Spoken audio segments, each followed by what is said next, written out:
Hey, welcome to Tutorial Lore. This video explains how the Noon mobile app works, focusing specifically on its shopping, food, and grocery features. Noon is widely used across the Middle East as an all-in-one e-commerce platform that offers users a convenient way to shop for electronics, fashion, groceries, and even order food, all within one app.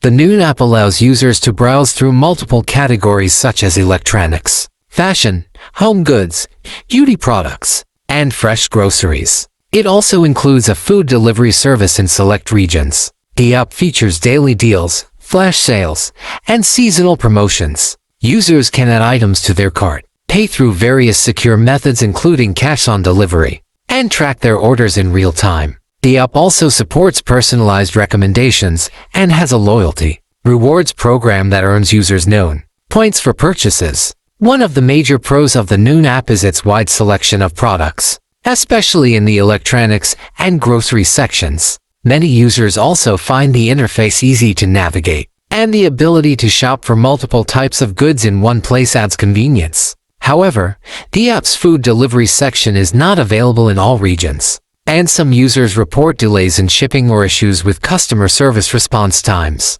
Recent reviews mention that the app runs smoothly and offers great discounts, especially during sales events. Some users shared that delivery of groceries was on time and items arrived in good condition. Others, however, said that customer service could be slow in resolving return issues or delayed refunds. Overall, the Noon mobile app is a solid choice for users looking for an all-in-one shopping experience, especially in the Middle East, with competitive pricing, daily deals, and a wide variety of product categories. It's worth considering if you're interested in combining general shopping with grocery and food orders in one app. If you don't understand something or have any questions, leave a comment below. This is not a commercial or paid promotion, but an informational video. For copyright concerns or inquiries, email tutoriallorebiz@gmail.com.